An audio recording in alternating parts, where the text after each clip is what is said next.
Hi, everyone. Welcome to Let's Get Social Week, How to Deal with Roommate Conflict. My name is Megan, and I'm so excited to be hosting this session with you all, and our special guest will be joining us soon.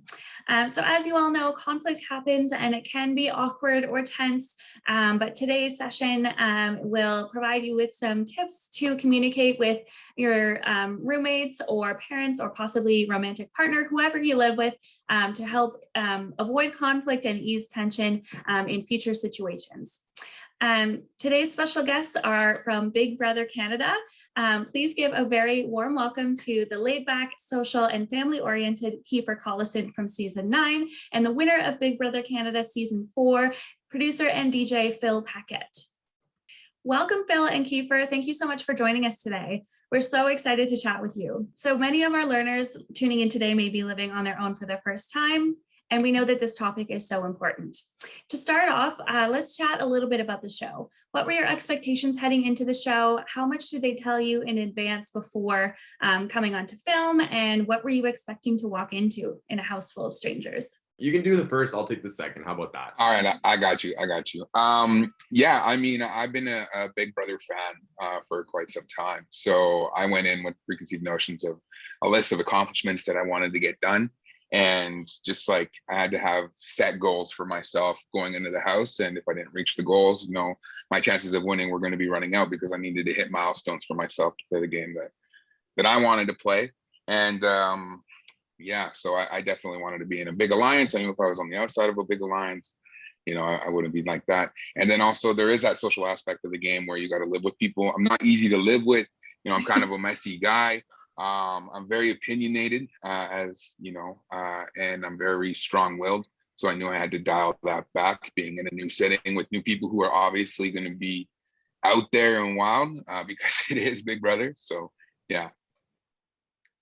Yeah, cool. That's a great answer, actually. For me, I didn't really have a set strategy. All I knew was I knew nothing going in the sense that it was going to be 15 other strangers, and there was basically really no sense in making a strategy whatsoever until I could kind of get a feel. So I kind of went in with a super open mind and just let it flow.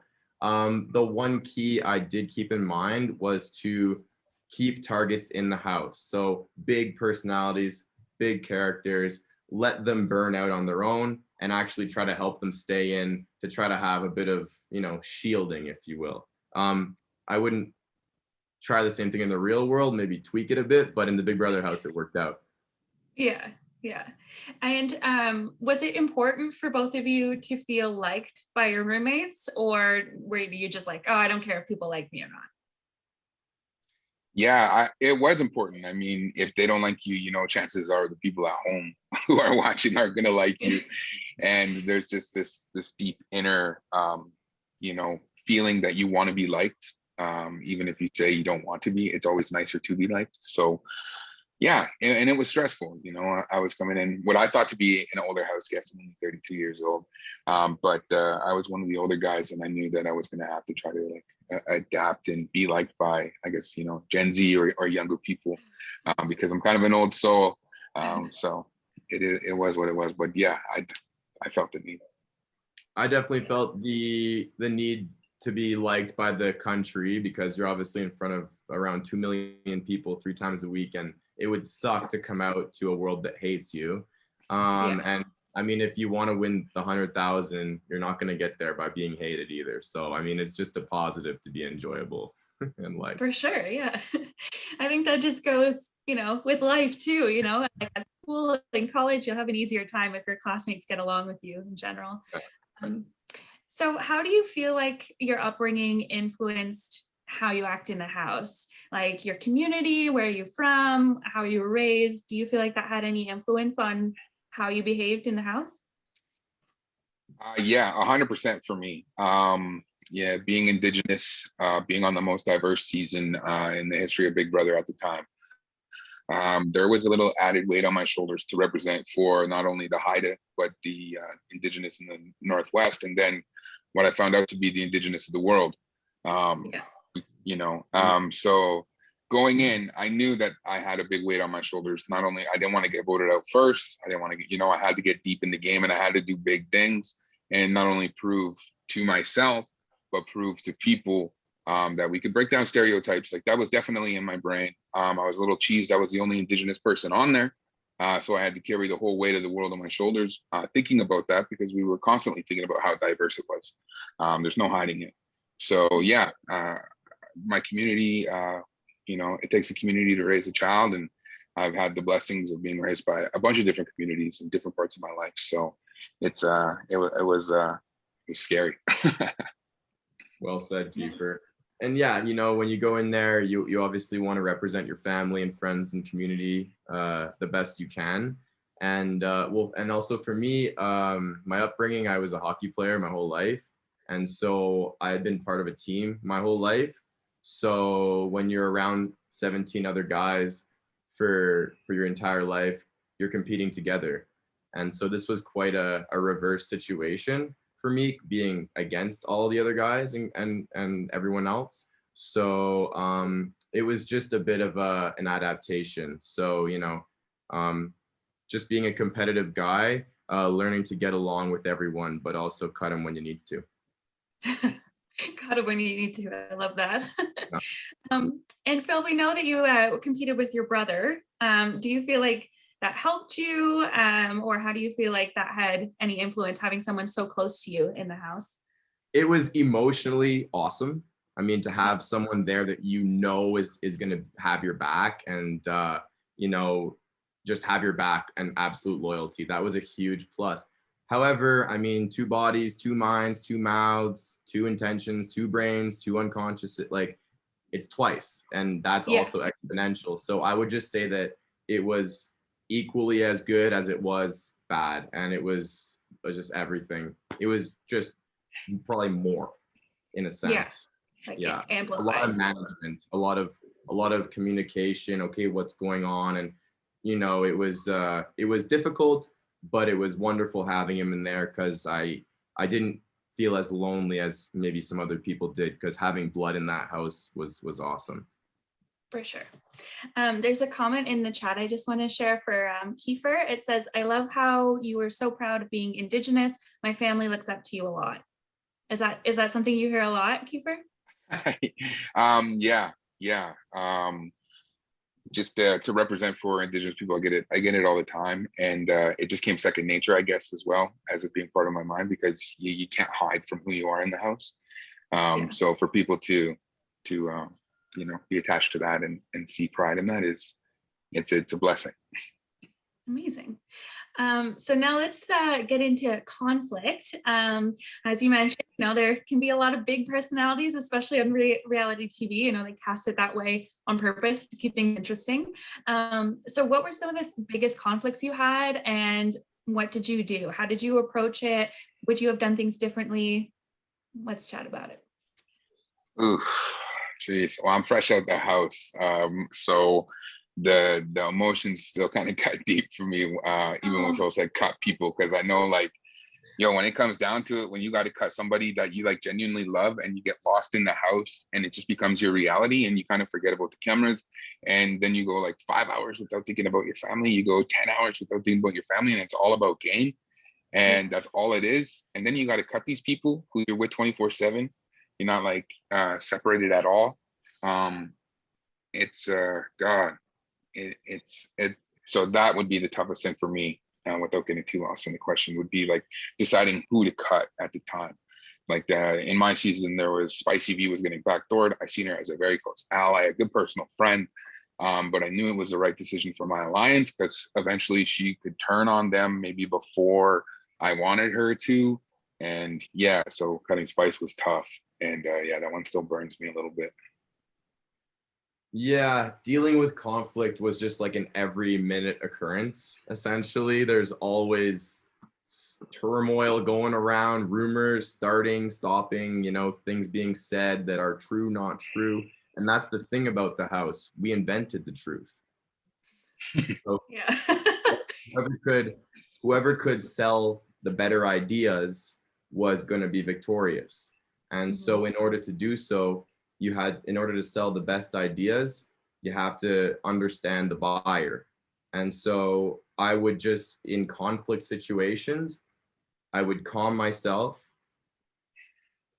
and then try to ask the right questions to their heart, to the real emotional center in the person, and then you can kind of really understand what is going on, because it's always a bit deeper than, you know, the details, right? So in a conflict situation, I would focus on asking good questions, and then maybe trying to understand why they're thinking the way they're thinking, and then, you know, try to resolve it as peacefully as possible, away from anger. However, sometimes anger is good and feelings are need to come out. And so in that, my strategy in conflict, instead of being calm and asking questions, I would be very consistent in my reactions. So the house guests that I was living with, they would always know, okay, Phil is here right now. So they would kind of adapt to how I was feeling, because if there was one, I wanted to show them patterns, and this was actually to my benefit. So when I heard a wrong rumor or someone challenged my character, I would have a fit. It would be, and so I would show them that I'm clearly angry right now and I don't like this. This is wrong. And so people began to really believe when I was telling the truth because of my consistency through conflict.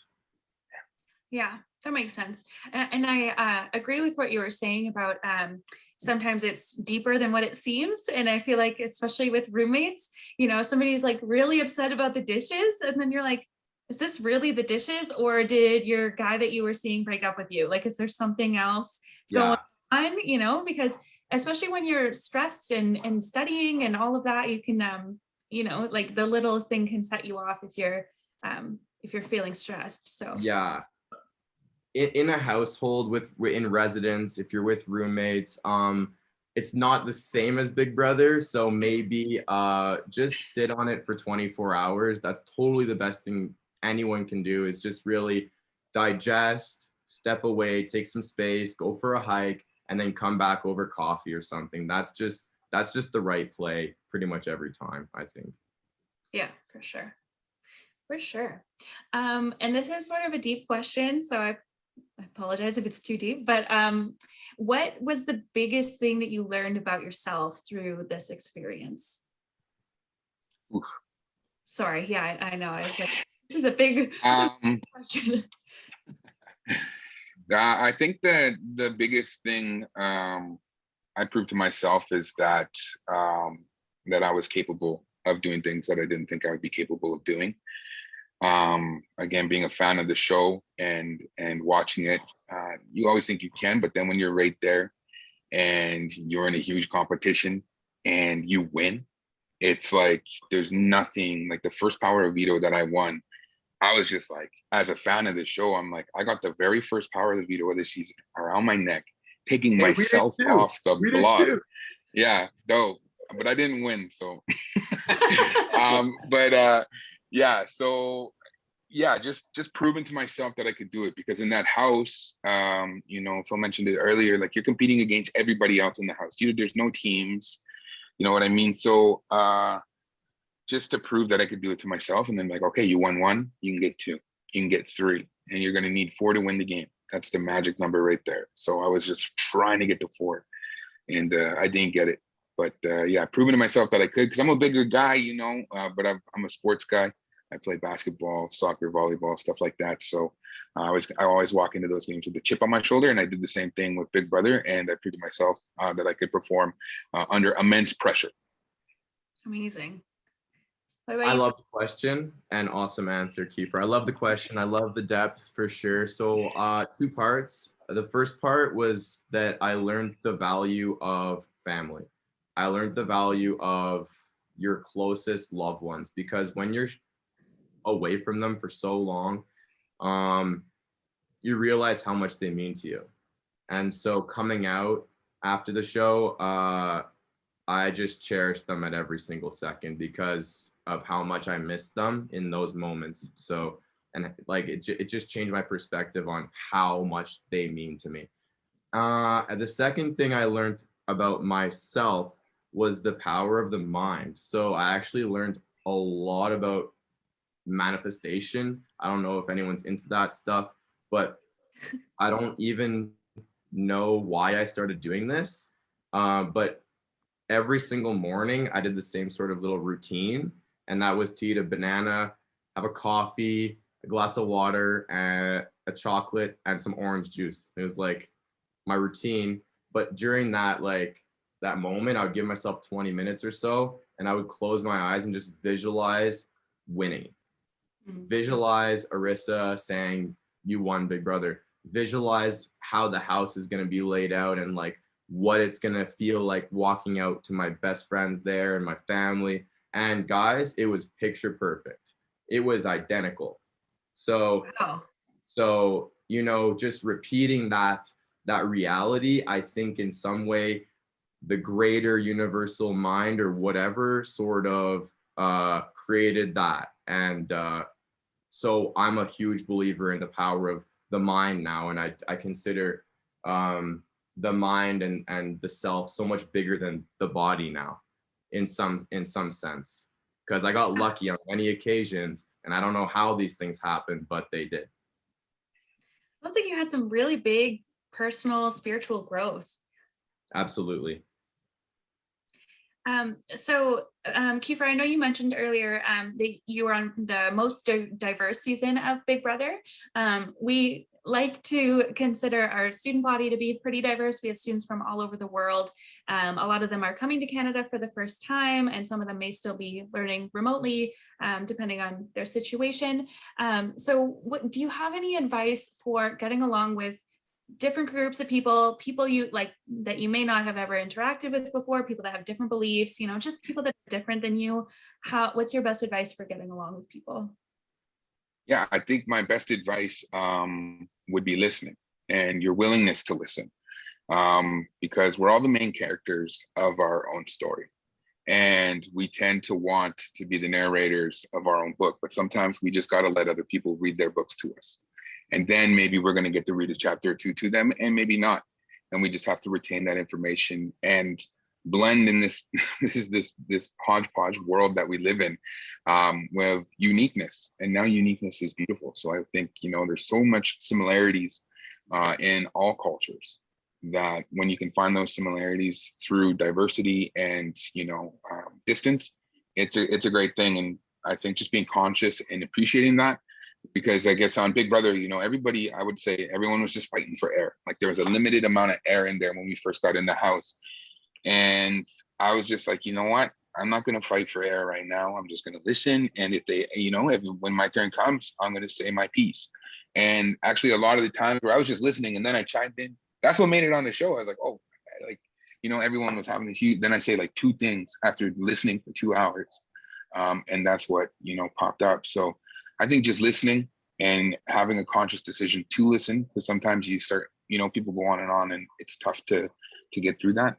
But yeah, so it just comes with listening and acceptance. That was such I a beautiful agree. answer. Yeah. Oh yeah. We had someone in the chat say the ability to listen doesn't always come easily. Good reminder. So I love that. That's great.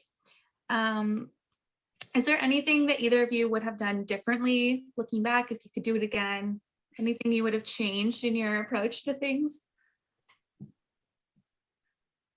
Yeah, I mean, yeah, a ton. I would have won more. I maybe would have, I don't know. I'd like to think that I made every decision I could. I just didn't win when it came down to it. That was my strategy coming in. I said it out loud. If you're a live feeder or, you know, a constant fan of the show, you knew how much confidence I had in the show. Like Phil, I was a huge manifestor. I kept saying, I'm going to win this. I'm going to be a Big Brother legend. I want to be the greatest of all time, but I have to win out to do that, because I wasn't in a spot where I kept enough big targets around. We had to take them out early. So, you know, it was a bit stressful for me. And I don't know, maybe I would have voted out Beth instead of Tara in the fake double and see what happens. Because what's the difference between 5th and 4th? You know, maybe I still win candidate's fave. I get some extra days in the jury with some good food and no slop. Like, I don't know. Yeah, I love that. What about you, Phil? For me, what I would have done differently is probably just treat my brother with a little bit more compassion. Oh, Yeah, yeah. I was really, really hard on him. do you think that's just because you're older? You're the big brother? There was a few reasons for it. The first reason for that sort of intensity towards him was because he was a little bit more naive of the game. Neither of us knew what Big Brother was when we. Oh, so what I did was I watched one season of American Big Brother to understand the concept, and then I would always be like, Nicholas, like, come join me, and he'd be like, whatever, like, had no time for it. And so when he was in the house, for the first 3, 4, 5 weeks, I was very, very hard on him. Yeah, yeah. That's what I would take back. I would lay off the pedal with my brother a bit. Yeah. But you won, Yeah. You changed that. Maybe you don't win. I literally can't. I can't change any of the game because it was the only right path to victory in that season. But just for my brother, we had some stuff to work through afterwards because of some of the animosity that did linger on. Yeah. Mm-hmm. Yeah. Just for everyone watching, he does have a heart. Just before everyone else joined, Phil is traveling right now, and he was showing us gifts he bought for his mom, and it was very sweet. So don't worry, everything's all good. Oh, you're gonna show us? Sorry, I didn't mean to put you on the spot. Sorry. 80 francs for this. 80 francs. Yeah, in Switzerland. So wow. So the show obviously has given you both like a platform and more of a public figure that you may not have had before. So how do you deal with being sort of a public figure, being in the media, and like handling pressure? Yeah, I think I got a pretty level head, and I was a radio host before, and I did a lot of stuff in the communities here. So I'd like to call myself Res famous before, and now I'm kind of just like, famous, but it's not. It's the same as being Res famous, but it's just like I'm everywhere I go is the Res. Like it's just a big community now. That's what it feels like, because people are yelling at me on the streets. There's always mad love, and I'm getting to know everybody everywhere. So it's but dealing with the pressure is I welcome the pressure. I enjoy high pressure situations. I enjoy rising to the occasion, and I do a lot of manifesting, and that was a huge thing that I did on Big Brother as well. As I manifested a lot of things. I manifested so much. I manifested getting on Big Brother. I used to tell people all the time, if I met them in their Big Brother fan, I'd be like, "You're gonna be cheering me on someday. You're gonna be wearing a Kiefer Real shirt. I promise you." I said that so many, and people bought shirts just because I said that, because they remembered me saying that. I was like, "You're gonna be wearing my shirt someday. Like, just get ready." So I love the pressure, and I thrive when it. For me, dealing with the media afterwards and the public fame or whatever was actually very, very difficult. I was extremely overwhelmed, and I know my brother was even more overwhelmed. He actually deleted his Instagram, his big one. Now he has one that has 300 followers or something. It was very, very overwhelming. People are mean, and it's hurtful. And we were also very young.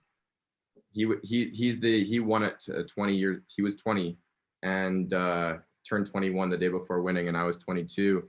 And so we were just kids. And I didn't understand how big of a show Big Brother actually is. And so I was just caught off guard on a lot of angles, and I did not have the emotional maturity to deal with fame. And so it was a big learning curve for me, a huge learning curve. I made a ton of mistakes. I spent too much money. I lost track of what really matters. And I'm grateful to be where I'm at now, coming out on a healthy end of the stick. Yeah. Wow, that's a great answer, man. Like, I couldn't imagine 22-year-old Keith winning Big Brother. Yeah. I was different. People are mean, and people are invasive. And I'll add to that, actually. After, when you become a public figure, people start only seeing their opinions of you as that figure. And it makes it really, really hard to meet people organically or like you used to, you know? So having to, you know, work through the Big Brother thing. Yeah, I was on TV. Yes, yes, yes. And to kind of move past it into some more human topics. That is what I aim to do with all of my relationships. But, you know, it's so difficult.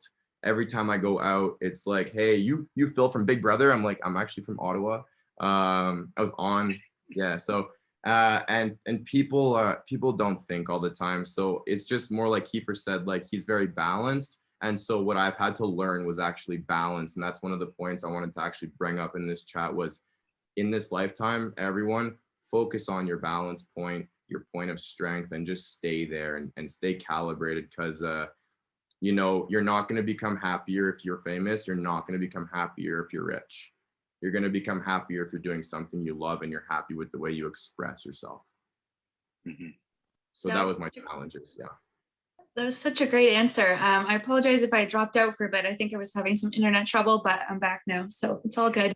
But I love that answer. That was great. And I think that's important for college too. Sometimes people get very wrapped up in academics and doing well, and they kind of forget the other parts of, you know, take a walk, take a break, eat some vegetables, you know, and making sure that your whole life is balanced because that really helps people succeed, right? Can I add one more thing? For sure. Yeah, go for it. It's short. Every morning, I'm not pushing this on anyone, but for me, meditation has literally changed my life, changed my mind, changed my energy, and that is my balance point. That's what I do first thing in the morning every day. And yeah, that's just the one ad there. I love that. I use that too. I get really anxious sometimes. I do a lot of these events, but when I present it, I get nervous, even if you can't tell. So I meditate before I have to present because then I seem calm. So I agree. It definitely helps. So we can move over to the Q&A now. So I'm going to pull some of the questions from the audience and you guys can have at it. So the first one is any advice for future players? So people looking to get on the show. Just it's corny, but it's a be yourself through the entire process. Treat the people that you're talking to, if you get to the phone process, like you're talking to your best friend. Make them fall in love with you. That was my strategy, and you know, I made it up. So it's the only strategy that I really got, and it's the only good advice that I think I could have. It's just I was just me, and I was excited every time I spoke with them. I was me. If I was having a bad day, I'm like, yo, you know, I'm having a really rough fucking day today. Oh, I don't know if I can swear. I'm having I'm having a rough day. You know what I mean? And I let them know, and I would just tell them, like they were my best friends. So I think just being you and being how you could act around your best friend is what people want to see. They want to see that side of you. And that's what I gave them. And that's kind of what I gave the people in the house as well. It was just me. You can't hide. So I knew that I couldn't hide in there. So be yourself as best you can. I love that. What about you, Phil? Be yourself, absolutely, and be yourself in your greatest capacity. And what I mean, well, yeah, just that's kind of self-explanatory. Just be yourself, and if you want to go through casting, what I did through casting, because it's very difficult to get cast onto Big Brother. In my season, 25,000 people applied. And so that's a lot of people to be better than or whatever. So yeah, so what I did, and it really served me to figure out who I was. I bought an ebook from Dan Giesling. He's a former winner of Big Brother America. I think he won. I'm not sure actually, but he put out an ebook on how to get cast on reality TV. And I bought it for like $40. Best investment I ever made by far. So I bought his ebook. And in that book, there was a really, really good exercise. And what that exercise was create an elevator pitch for yourself. So, and the elevator pitch is essentially what's going to guide you through the entire casting process. Everything filters through that elevator pitch. So for example, my elevator pitch, you choose 3 things that shape you. So for me, you're going to laugh. So I was a former hockey. I'm a former hockey player. I'm a DJ, and I'm a womanizer. That was my casting. That was it. That was it. Mhm. It was so simple to the point. Casting had absolute clarity on who I was, and that's if you know who you are and you like who you are, and there's clarity there, that will serve you, that will pay you, and it's wonderful when you have that clarity on who you are. And it took me about a week or two to really dial it down to just those three things. Like, Yeah. 15 seconds or less. Who are you? Good luck. Yeah. I guarantee you're gonna just, so that if you want to go on to the show or even in life, know thyself and love thyself. That's Yeah, better yeah. advice. I love that. And well, you're very self-aware. Like, some people might try to hide things that might be considered negative, and you're just presenting it like, this is who I am, and that's what it is. And an elevator pitch can be helpful in the school work world as well. Heading into a job, I'm Megan and I want to work in radio and I want to do this, whatever it may be. So I think that's a really great exercise for people, even if it's just for casting.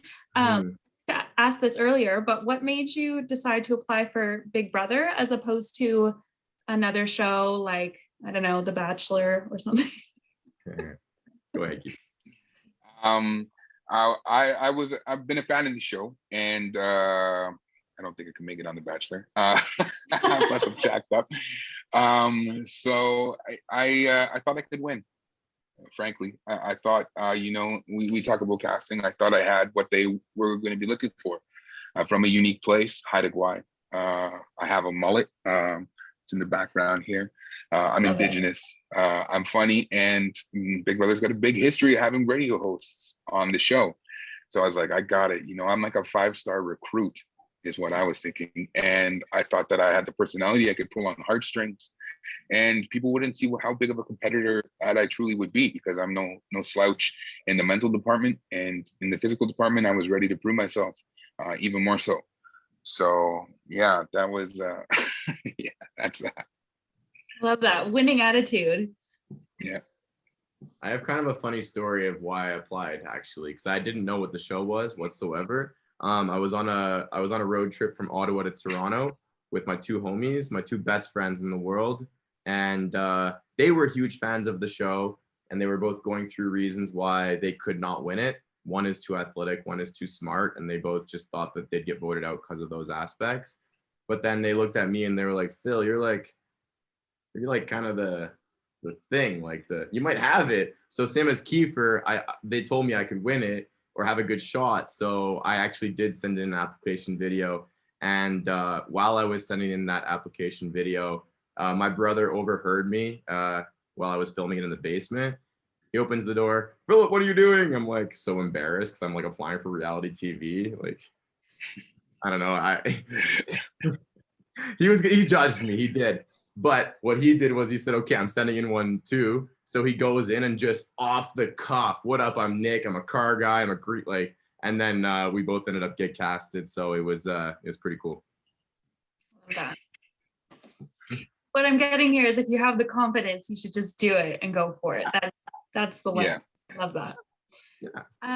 Some advice for living with a partner if you've been living alone for 15 years. That's a good question. That's a new, in your 20s, that's the first time for a lot of people that living with a romantic partner happens. I think just respecting space is huge, and people see space a lot differently. People see fridges differently. People see bathrooms differently. So trying to, gauge how people see their space and how they hold their different areas is a great way. Sometimes my girlfriend or my fiance now, sorry, I can't be on The Bachelor. She likes condiments in a certain drawer. So, it's just stuff like that. So you pick up on those types of things and just respect, and you show that bit of respect for the space that they kind of hold dear to themselves.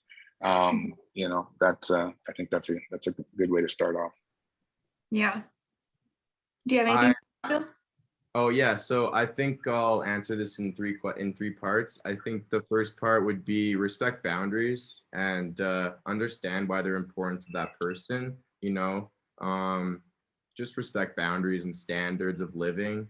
You know, I think that's very, very important. And then I think the second thing I would say is probably don't forget about keeping it exciting.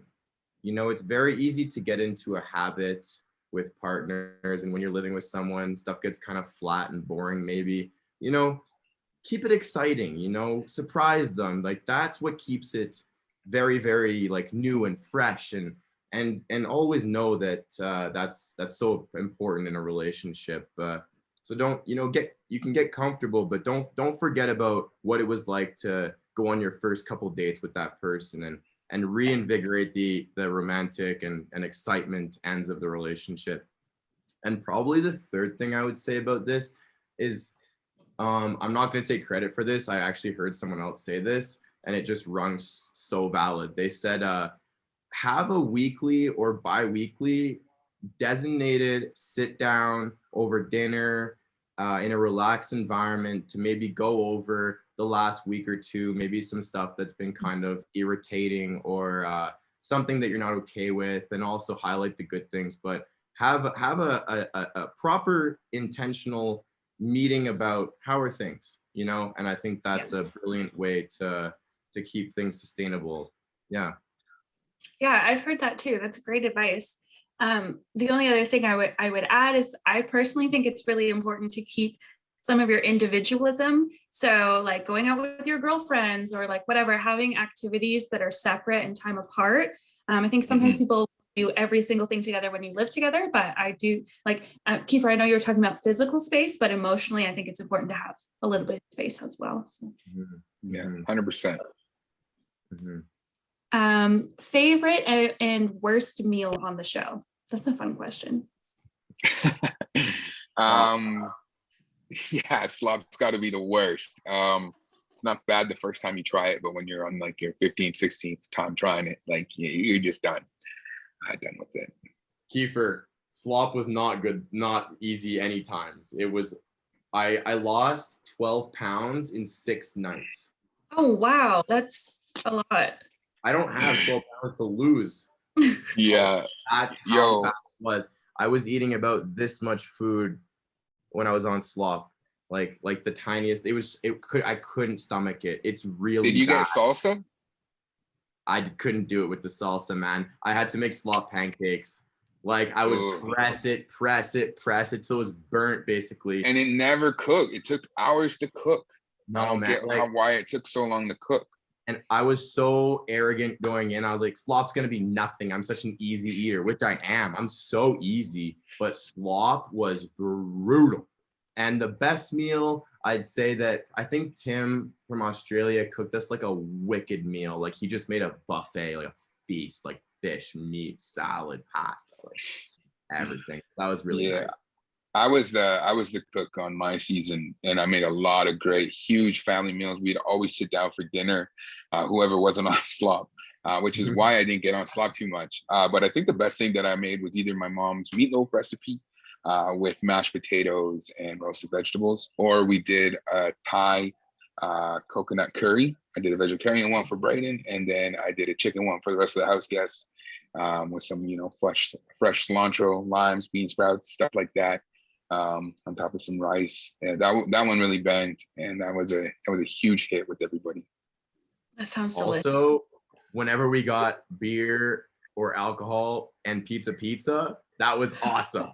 That was awesome. Yo, we got so much pizza. I don't know where it was from, but at the end, like, we were just, it was always the same place pizza. There was never different pizza. It was always the same. Oh my God, I lied. Sushi. You got sushi? Yeah. So when we were in the Final Four, we had they brought us in like a nice, massive sushi platter. Yeah, and we sat on the living room and just mucked sushi. What I'm hearing is like my season was way different. We had to make our own slop. It was during lockdown in Ontario, so a lot of restaurants weren't open. Oh yeah, that's true. It was a lot more difficult to get groceries, so we were running out of stock of things we didn't get all the time that other people were just accustomed to. We had to do everything ourselves, set up challenges and stuff. So ours was different. But yeah, we were asking for sushi all the time. That was the thing that I missed them. That's one of the first meal I had when I got voted out was sushi. Nice. Oh, nice. Fish and rice. No way. Fish and rice. So I have two follow-up questions. What's in the slop? Like, did they tell you what's in it? And where were you filming from? Like, what city were you in? We're in Toronto, and Oh, okay. I don't know if our slops were the same, but it's like an oatmeal consistency with a whole bunch of different ingredients. Yeah. Like I don't even know what they were. It just says because we had to make our own slop. Said ingredient 1, ingredient 2, 3, 4, 5, 6, and 7. Oh, so it's just numbered? Like it doesn't tell you? Oh my God. No, and Ugh. some of them are wet ingredients. There's this orange stuff that we had to put in. It was like, and it burnt your tongue when you tasted it. So we thought it was like vitamin C or something. I have no idea. And then there was this oil that smelled like fish oil and like extra virgin olive oil. It was so bad. We had to put that in there. So I don't know what it was. It was gross. Oh. I've actually always been curious about what's in the slop because I don't know how it got so bad. Like, what are they putting it in? Like, yeah, it's disgusting. It smells bad. The texture is, you've never tasted or felt a texture like that in your mouth. It's kind of like oatmeal paper mache, like how paper mache feels on your fingers. Yeah. It's not That's what ideal. it's like. You had another question, I think.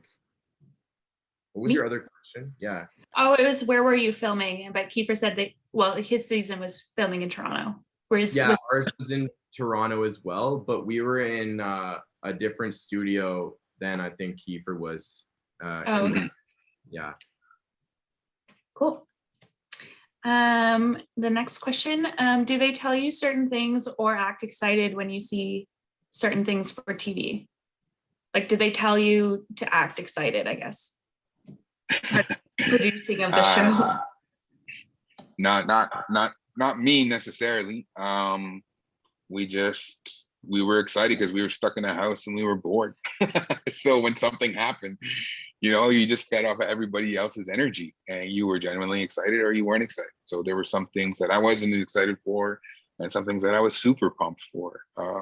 But yeah, they didn't necessarily be like, okay, we need a big reaction here. I don't know if it was different for Phil, but for us, we were us. I don't know. Yeah, no, same. That's what I love about Big Brother, actually. It's very real. Production doesn't really tell you to do anything at all. So that's what I actually really respect about the show. Nice. I like that because you hear about other reality shows where it's like, they ask you like, oh, can you just reshoot the scene to get a different angle or this or that? And it becomes a little bit more produced and you can sort of tell when you're watching it, Yeah, no. Do you guys still talk with your house members, like your castmates from the show? Yeah, I'm fresh out the house. So yeah, I'm still, I miss everybody so much. It's just this weird deep ache that I had to see everybody. Even the people I didn't necessarily like on the season, like, I can't wait to run into them. But I still keep in touch with all the Sunsetters. So yeah, I'm keeping in touch with everybody. And Spicy V, chatting up with Spice and Jed just had a birthday and I was cheesed. I missed it, but they're gonna reunite soon. I just ran into Jed and Rohan in Ottawa at the Happy Fish. They were there. Oh, yeah. Yo, Jed's a big fan of yours. I was gonna say that Jed was like, he was a big fan.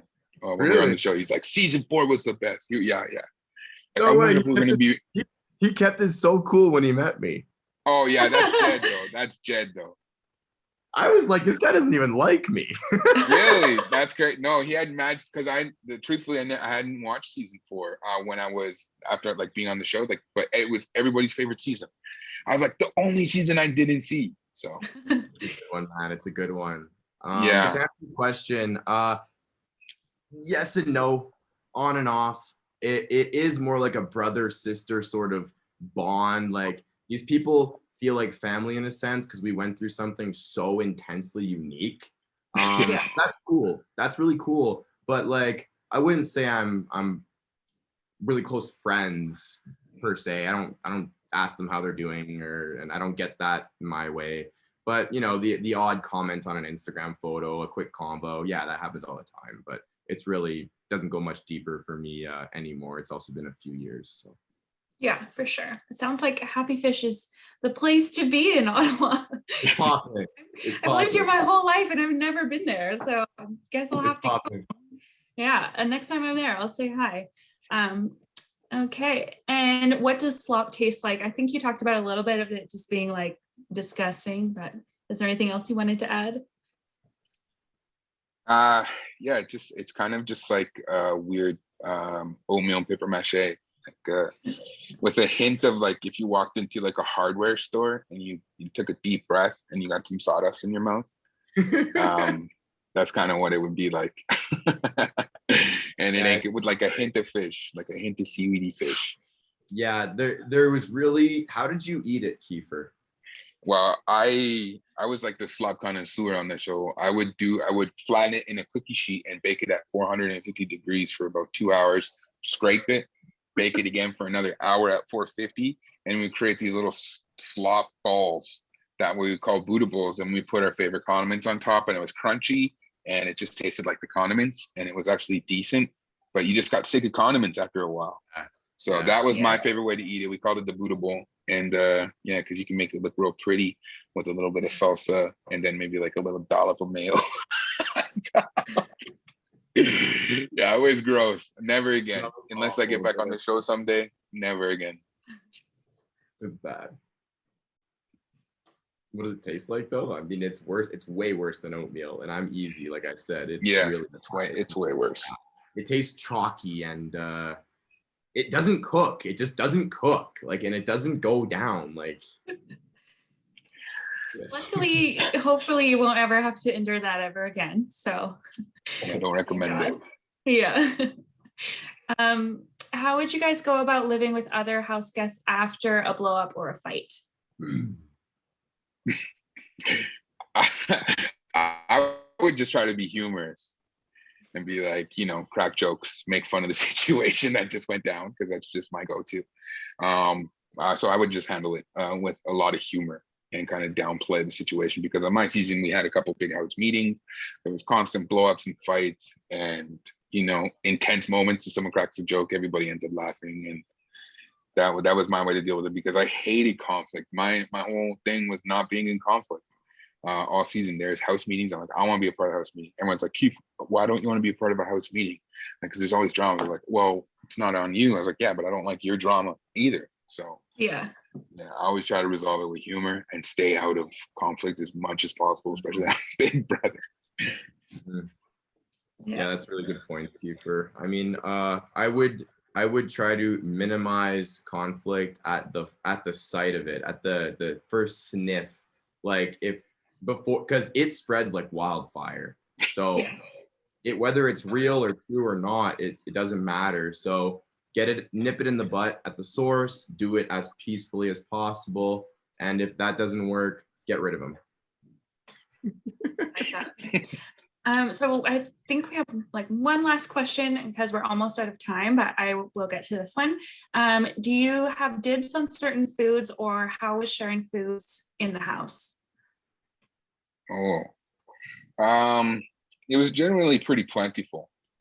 So you kind of just were mindful. I think on my season, everyone was pretty mindful of things. They're pretty considerate about cooking for others as well.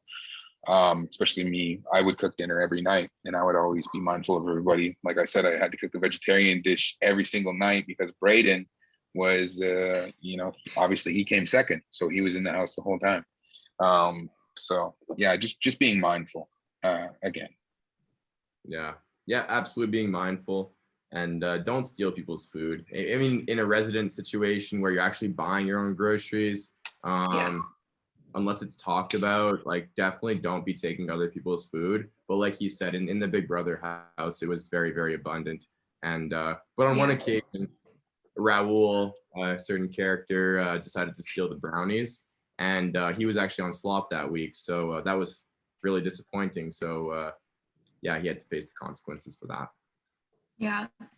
I had a roommate once steal my food, but it was only ever junk food because I had like two like muses, like pogos and pizza pockets are like the things I have to have in my freezer. And this person only ate that. So then I was like, I'll just buy salads all the time. And then they stopped eating my food. So that's the solution. I don't know. So thank you so much for joining us today. You shared a lot of really great insight into both the show and living with conflict and roommates. So we want to thank you for joining us. It was really, really great to chat with you. Is there any kind of note that you want to end on? Any last advice or tips for our students that we can end on? Yeah, sure. I'll go first to keep it the theme here. I think the thing that got me through my time on Big Brother was being honest with the person over the bathroom sink and loving the person over the bathroom sink as much as possible. Having those one-on-one talks with yourself, whether it be out loud or in your head, are important. Fighting the negativity that constantly you battle every single day is important. Telling yourself you're worth it is extremely important. And it's a confidence booster, and confidence is, what got me to where I was on the show, and it got me to where I am in life. So I always have honest conversations with the man over the bathroom sink, because you can't start lying to yourself, and finding love, a way to love yourself is a great way to love other people as well. So mine's just love that person over the bathroom sink. Love that so much. Kiefer, that's very powerful. That's what changed my life when I was in more of a depression after some trauma. After Big Brother was a moment in the mirror with myself, being very real with myself, and that proved to be a very pivotal conversation. So that I'm so happy you said that. Talk to yourself in the mirror, talk to yourself in the mind, love yourself, know yourself, be confident, and I would mostly say that you can do anything you want in this life. You can be anything you want in this life. As long as you have the idea in your imagination, all you need to do is just believe in it. Just believe in it. Just believe in it. And then that's the fuel. So, don't sell yourself short. You can do everything you want in this life. Yeah, period. That was so beautiful. Thank you both again so much. I want to thank the Algonquin Students Association and the AC Hub for putting this event together. We do have some more events this week, I believe, as part of the Let's Get Social Week. So there will be links added to the chat, and we'll add Phil and Kiefer's social in the chat if you want to follow them on their personal journeys as well. So thank you again, and we wish everyone the best of luck in the rest of the fall term, and we'll see you guys around. Thank you for joining us today. Thanks. Thank you for having me. Bye. Thank you so much. It's a pleasure. You're amazing. Cheers and best of luck, students. Yeah, good luck. It's going to be a long year. You got it. Thank you.